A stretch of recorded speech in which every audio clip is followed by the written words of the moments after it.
Bem-vindos a mais um episódio do podcast Please Take Off Your Shoes, um espaço de partilha e de conversa onde procuramos debater o presente e projetar o futuro. O meu nome é Cláudia Pinto e a minha convidada de hoje é designer e uma contadora de histórias que usou o passado para criar peças de futuro. Bem-vinda, Joana Duarte. Obrigada. Obrigada por aceitar estar connosco nesta conversa. Estou entusiasmada. Também. Começamos bem calçadas. Sim, super bem calçadas. Super bem calçadas. Sim. E com um par de sapatos simbólico para ti. Dois. Acho que são ambos, sim. Estes estão comigo e são da Penha, que é um parceiro nosso já há 2 ou 3 seasons. Tive o privilégio de os visitar há pouco tempo e foi muito bom conhecer mais sobre o processo e porque os valores também são comuns e foi muito divertido estar lá com eles. E pronto, e estes também, claro, obviamente são diferentes, mas também são muito importantes. Que história é que conta este par de sapatos? Então, estes também não me recordo bem qual é que foi a season, mas nós temos trabalhado muito com este registro. Portanto, o que nós fazemos, e assim de uma forma muito transparente, é comprar sapatos ou botas que são em segunda mão, são com formatos mais vintage, por assim dizer, e depois em estúdio acabamos por os decorar ou trabalhar sobre eles com restos de tecidos da coleção. Este em específico é de selagem da Ilha de São Jorge, foi feito para diversas peças da coleção e pronto, foi com as senhoras numa das cooperativas em São Jorge que pronto, demos vida às botas e pronto, isto depois vem no seguimento da questão da sustentabilidade, do aproveitamento de tecidos, dos muitos tecidos que estão lá no estúdio. E pronto, foi um bocado nessa lógica que surgiu esta invenção. Este aproveitamento de tecidos é algo que tu fazes desde sempre, desde o início da marca? Tenho 2 bases. Uma delas já não é tão o core da marca, mas começou muito com a tal reutilização de tecidos antigos. Começou com o enxoval da minha avó, com aquela história de ir aproveitando aquilo que estava perto e que fazia parte do meu universo. Mas depois, hoje em dia, já trabalhamos diretamente com os artesãos e, portanto, e mesmo esses tecidos que são feitos de raiz, no caso da tecelagem, temos conseguido aproveitar mesmo tudo. Por exemplo, há coisas no estúdio, restos de coisinhas tipo pequeninas que nós guardamos e fazemos questão de arranjar formas de os utilizar novamente. É um bocado complexo, porque não é fácil, mas acho que faz parte também do nosso processo de design no estúdio, já faz parte do dia-a-dia pensar assim. Pensar no que está Sim, a mais... esse exercício de como é que, com o que existe e sem desperdiçando as coisas, como é que consegues dar sempre nova vida às coisas. Por exemplo, estas botas, se calhar agora conseguimos tirar o material, voltar a utilizá-las noutra season, aproveitar o material para uma outra coisa. Portanto, há restos de colchas ou de selagem ou whatever que já estamos a utilizar há muitas seasons, já foram muitas coisas. E pronto, esse exercício é agir. Mas não é para todos, percebe? Porquê? Como já faz parte do tal dia-a-dia no estúdio, pensar assim sobre os materiais e pensar assim a nível de design não é tão desafiante. Continua a ser, mas não tanto. Agora imagino que para alguém que não esteja habituado a trabalhar assim ou a pensar no design dessa maneira, seja se calhar mais complexo, sim. Esse para ti é o princípio base da sustentabilidade? Sim, imagina, no meu caso fez parte da minha formação enquanto designer esse tipo de exercícios. Nem sempre acontece. E acho que aí é uma falha, porque é importante que a nova geração perceba, ok, com aquilo que nos rodeia, que já existe, como é que conseguimos transformar as coisas. E principalmente, lá está, como eu estava a dizer, na nossa indústria, como é que podemos fazer isso acontecer. Claro que a nível de sapatos, é o que eu estava a dizer, de uma forma muito transparente, foi assim que começou, porque era também os recursos que nós tínhamos enquanto marca para, ok, que nós queremos criar estes sapatos, temos estas 1001 ideias de como é que isto poderia funcionar, como é que vamos fazer isto acontecer sem estarmos dependentes ou sem precisarem de uma estrutura que os pudesse fazer para venda. Nós não os vendemos, emprestamos só para sessões fotográficas ou há clientes que já nos pediram para fazer com restos de tecidos de peças que fazemos, tipo costume made, mas pronto, não são peças que nós estejamos a vender ainda. Mas há de ir lá um dia, sim. E além destes sapatos, também tens uma parceria com uma marca de calçado, que estavas a falar agora há pouco. Sim, com a Penha, sim, exato, para os sapatos de homem. Porque nós até agora temos trabalhado peças de womenswear e menswear, mas no calçado de mulher é muito mais fácil nós explorarmos a nível de materiais e com coisas antigas, se calhar conseguimos criar coisas giras. Agora no calçado de homem é mais específico, até porque é um cliente que procura se calhar um outro tipo de artigo e portanto aí fazia-nos sentido procurar um parceiro que, ok, percebesse, por exemplo, em termos de craft, há muito trabalho à mão aqui a nível da qualidade da leather, da pele que utilizam para o sapato e depois do facto de ser uma empresa também com uma estrutura ainda muito familiar e que isso para nós era muito importante, essa dinâmica, por assim dizer. Os valores são idênticos? Sim, e o processo, claro que são estruturas muito maiores que a VN ainda é uma microempresa, mas tem sido bom e há tanta coisa ainda que se pode fazer. Neste caso com a Penha, mas também com, assim, a nível de calçado e tudo. Voltamos um bocadinho atrás no tempo. Como é que começa então a tua caminhada no universo da moda? Tirei a licenciatura e o mestrado em design de moda, portanto não havia muito para onde fugir a nível de design, mas depois, durante a universidade em Londres, é muito diferente dos cursos cá.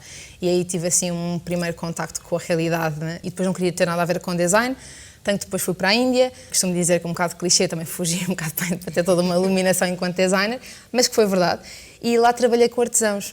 Pronto, e depois foi de regresso a Portugal e com a minha avó, e depois percebi que já havia uma tendência também internacional para o interesse geral da indústria a trabalhar com tecidos antigos. Sim. Há marcas, especialmente uma marca americana que é pioneira nessa parte e que abriu portas a toda a indústria para que pudéssemos trabalhar hoje com materiais antigos e etc. Mas sim, não queria ter nada a ver com design, at some point. Porquê? Toda uma crise existencial. Porque é uma indústria complicada. E eu achava que não percebi bem qual é que seria o meu impacto enquanto designer no meio de uma indústria tão grande. Sim. E eu estava mesmo muito interessada na parte da produção ética e do trabalho com comunidades, etc. E não propriamente na parte de produção de querer fazer roupa ou de querer materializar isso em roupa, etc. Então pronto, foi aí que a coisa já não estava assim tão certa. Mas pronto, depois com a minha avó, ouvia tantas vezes a mesma conversa. Vocês não querem isto, as suas irmãs não querem, as vizinhas também vinham, a mesma conversa. O enxoval. Sim, as coisas que ela tinha. E depois acabou por, ok, vou fazer isto, mas de uma forma muito naive.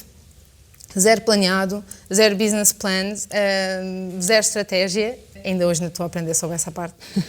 E pronto, foi um bocado isso, ok. Com esta conversa toda, como é que eu posso pegar naquilo que existe e com os meus amigos, e sem dúvida que se não fossem eles não teria feito nem metade, como é que vamos contar a nossa história, a nossa versão sobre estes materiais e de como é que isto pode ser feito. E pronto, e começou um bocado por aí. Portanto, tu usas muitos tecidos antigos, muitos bordados, quase memórias de outras vidas para criar peças. Mas também há muito de Portugal em todas estas peças. Tu achaste essencial manter este traço e este legado português? Sim, mas porque lá está, tinha a ver com também o próprio enxoval. Sim. E as histórias da família que já estavam muito conectadas a isto. Sim. Pronto, no caso, por exemplo, lembro da minha avó falar do bordado da madeira como se aquilo fosse o maior tesouro que alguma vez tivemos. A minha avó também fez parte da geração que foi de Portugal para a França e que levaram também coisas com eles. E também acho que esse apego, se calhar, a certas tradições ou a certos materiais, também se calhar ficou ainda mais vincada, não é? Sim, exato, na família, e talvez nessas conversas fosse assim também mais, como é que é de explicar? Assim, mais intenso, se calhar essa relação com os materiais e com as coisas que são portuguesas e pronto. Mas, por exemplo, o bordado da madeira pode ser mesmo considerado um tesouro, não é? Até porque já não há muita gente a fazer. Não é só o bordado da madeira, todas estas crafts são sem dúvida um tesouro. O que eu acho é que, por exemplo, se nós pensarmos nas nossas avós, ou tias, avós, ou primas, o que for, está muito presente o facto de alguém na família saber bordar, ou de termos estes materiais tão presentes que estão na gaveta só ali atrás, e se calhar, enquanto portugueses, não lhes damos o devido valor porque estão tão presentes à nossa volta. E se calhar quando alguém diz, sim, minha tia sabe fazer esse bordado, ou a minha avó também fazia, era visto tão... Era isso, se calhar ainda é de uma forma muito banal, sem percebermos realmente o que ali está a nível de skill que é preciso ter e os anos que às vezes é preciso uma pessoa estar a dedicar à técnica para ter aquele nível de qualidade. E pronto, o caso do bordado da madeira, pronto, é sem dúvida uma das técnicas mais requintadas, por assim dizer, a nível de bordado, mas há muitas outras. Ainda há muitas para trabalhar ainda. Achas que esses saberes estão bem preservados ou achas que muito facilmente ou em pouco tempo vão começar a desaparecer se não fizermos nada? Inevitavelmente há muitos que vão desaparecer porque acho que é impossível, se calhar, de os trazer para uma aplicação mais contemporânea, seja através da moda, seja através de uma outra indústria, porque há técnicas, por exemplo, eu trabalhei com um bordado que é com palha de trigo, que é uma técnica também nos Açores, que é sob tule. Só há uma senhora a fazer, que já não quer fazer. A última peça que fez foi provavelmente uma peça connosco que foi para o teatro, para a Casa Portuguesa, que é um véu. E a verdade é que, pronto, quer dizer, sem ser a Dona Lina, que ainda sabe fazer a técnica, e depois também não há muita gente interessada a querer aprender ou a querer mesmo dedicar-se, ou então também não há centros, se calhar, que possam dar essas, a nível de formação para que os mais novos possam trabalhar sobre essas técnicas. Então depois acaba por ser complexo. Mas sim, há umas que se vão perder, mas há outras que ainda se pode aproveitar. Sim. E também tentas fazer isso? Sim, claro. Então, com o bordado de madeira. Olha, trabalhámos ainda a season passada, sim, com o bordado da Glória do Rei Batés, que é um bordado que até há muitas pessoas que não conheciam e que é de uma destreza e de uma qualidade imensa. Portanto, tentar, puxar um bocado também pelos mais novos. Se interessem. Sim. O bordado de Nisa também, fomos a uma escola por causa de um projeto também falar com os miúdos de lá, portanto, até acho que era o 9º ano. E muitos deles olhavam para o projeto assim, não conheciam a marca, e que ficavam, ok, se calhar realmente aquilo que me rodeia, aquilo que a minha avó faz, se calhar todos os dias à noite ou em casa à tarde, tem valor e há pessoas interessantes a usar as coisas, porque depois eu também mostro, não é? Ok, está os desfiles, há esta sessão fotográfica, houve esta pessoa X ou Y que vestiu a peça, então depois isso também dá outra... Interesse, não é? Sim, outro interesse. E como é que é fazer ou criar uma marca que é tão poética e também tão lenta, no sentido em que é um consumo mais consciente, num país e numa indústria que neste momento é muito rápida e de certa forma, em algumas situações, também muito barata, tudo muito a correr? Acho que por si só já é uma indústria que não sei se facilmente vai mudar alguma coisa, portanto acho que cabe-nos a nós enquanto designers perceber, ok, quais é que são os meus valores e como é que eu acredito que as coisas devem ser feitas. Sim. Agora, a nível de crafts, por um outro lado, também acho que há cada vez mais interesse por estas técnicas e nós vemos isso com o crescimento. Eu também tive uma talk sobre AI e sobre a parte da tecnologia associada às crafts e se isso vai ou não influenciar o interesse das pessoas pelas crafts. E eu sou da opinião que sim, acho que à medida que também que a indústria vai evoluindo e que a tecnologia vai evoluindo, também vai havendo um interesse cada vez maior pelas técnicas feitas à mão, pelo toque humano, e isto não é só na moda, na indústria do calçado também, e portanto acho que é isso, é continuar um bocado com o nosso caminho e com parceiros que também partilham do mesmo caminho, como a Penha, como outros que há de surgir e pronto, e um bocado fazer isso, assim. Mas achas que a inteligência artificial vai apoiar este saber fazer manual? Apoiar, se calhar, diretamente não, mas que vai influenciar para que haja mais interesse por estas técnicas ou adicionar valor a estas técnicas, sem dúvida. Sim, porque vai ser cada vez mais um luxo, não é? Se nós pensarmos nisso, a parte de ser alguém a fazer, ou o toque humano, ou essa pessoa que dedicou o seu tempo a fazer essa peça. Portanto, acho que sim, por um lado vai ajudar. A BN não é só uma marca de moda, é também uma declaração, porque tu tens muito para dizer. Falamos de feminismo, herança, circularidade. Como é que tentas manter também esta coerência no mundo atual? Essa pergunta é difícil. Não sei, quer dizer, eu acho que, como assim, em termos, por exemplo, das narrativas das próprias coleções, das peças que nós desenvolvemos, sim. Acho que isso já está um bocado inerente à minha forma, se calhar, de nível pensar. de design e de pensar. Sim. Portanto, sim, acho que já faz parte. Não sei se respondi à pergunta. Ou seja, acreditas que a marca também tem, não política diretamente, mas também tem uma função na sociedade de chamar a atenção, de falar de temas atuais? Claro, sim, mas acho que isso é o nosso... Se calhar estou a responder isto de forma óbvia, não é assim tão óbvio para algumas pessoas, mas para mim é óbvio que isso tem que acontecer a partir do momento em que tu crias alguma coisa para pôr no mundo, então que o ponhas como a responsabilidade e que essa coisa, whatever that is, que tenha um impacto e positivo e que tenha algo a dizer. Porque tens um espaço, não é? Tens uma voz em certa altura. Sim, é isso, já que tens pessoas que seguem e que compram as peças e que seja então que depois que haja esse posicionamento do nosso lado em transmitir awareness. Conhecimento, é isso. Já disseste que não acreditas na moda sustentável como termo absoluto, e voltamos a falar de sustentabilidade. Porquê é que não acreditas neste termo e em que é que acreditas neste caso? Porque é sempre um tópico um bocadinho complicado e a palavra da sustentabilidade, quer dizer, ultimamente, não é, já sabe, isto está um bocado já a gasto. Acho que nós, apesar de sermos um estúdio pequeno, e isso eu digo isto muitas vezes e é mesmo verdade, somos um estúdio minúsculo e mesmo assim a quantidade de desperdício que um estúdio pequeno produz é enorme. E às vezes as pessoas têm esta tendência de se é uma coisa pequena é porque é mais sustentável. Quer dizer, QB depende, no nosso caso, há efetivamente esse esforço para tentar guardar o máximo. Mas mesmo assim, a partir do momento em que eu estou a criar um produto novo para o pôr lá fora, mesmo que esse produto seja feito com coisas antigas ou menos antigas ou o que for, não deixa de ser algo que eu estou a adicionar. E a partir desse momento tem um impacto. Portanto, pronto, essa questão com a sustentabilidade deixa-me sempre ainda um bocado confusa, sim. Há pouco também falavas numa questão que eu acho que é essencial, que é a questão do design. Nós pensamos muitas vezes no produto, o fim de vida do produto. O design pode ter aqui um papel importante quando falamos na questão do fim de vida do produto. Sim, sem dúvida, acho que é super. Lá está o tal exercício que também disse no início da conversa, que acho que no meu caso foi parte da minha formação, mas também por causa dos recursos, se calhar que tinha, ou se calhar não ter tantos, então tinha que trabalhar com aquilo que estava à minha volta. E eu acho que esse exercício é fundamental para que a nova geração de designers perceba, ok, como é que, olhando à volta, fazemos outra coisa. Mas sim, isso cabe muito à parte das universidades e à parte de educação. E pronto, mas também a nós, enquanto designers, inspirar outros para, ok, eu estou a fazer isto assim e resulta. Enquanto consumidores também temos um papel nesta equação.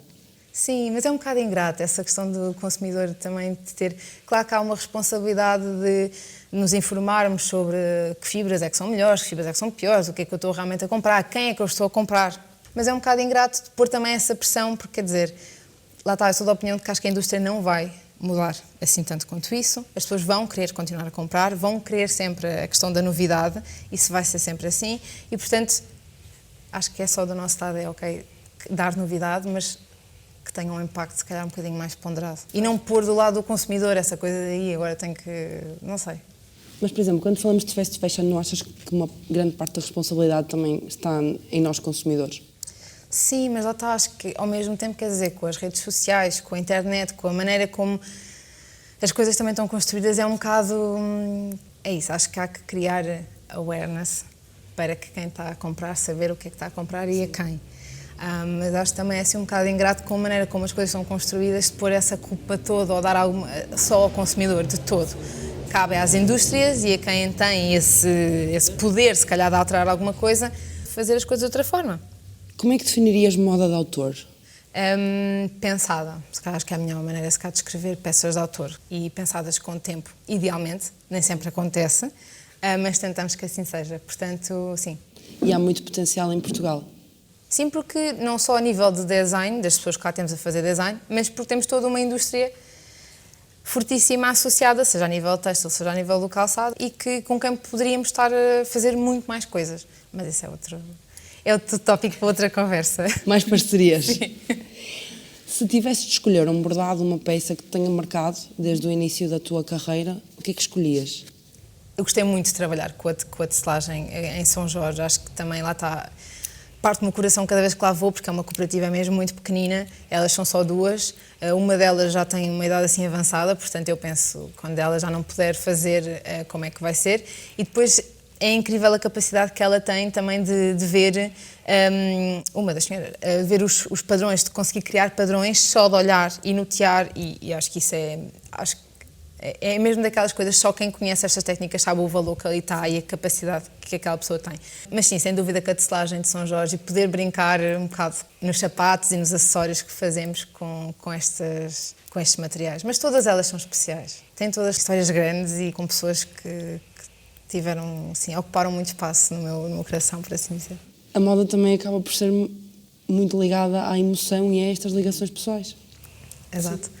Por isso é que eu acho que também aquela questão que me fizeste há bocadinho, agora não da questão, mas tinha a ver com a parte da partilha das histórias, etc. Para mim é muito natural, porque quer dizer, eu já me cruzo com tantas histórias, não é uma coisa que seja muito pensada, porque estas histórias já fazem parte do meu dia-a-dia, que cruzo-me constantemente com elas, portanto é só como é que eu as traduzo para acessórios, para botas, para um vestido, etc.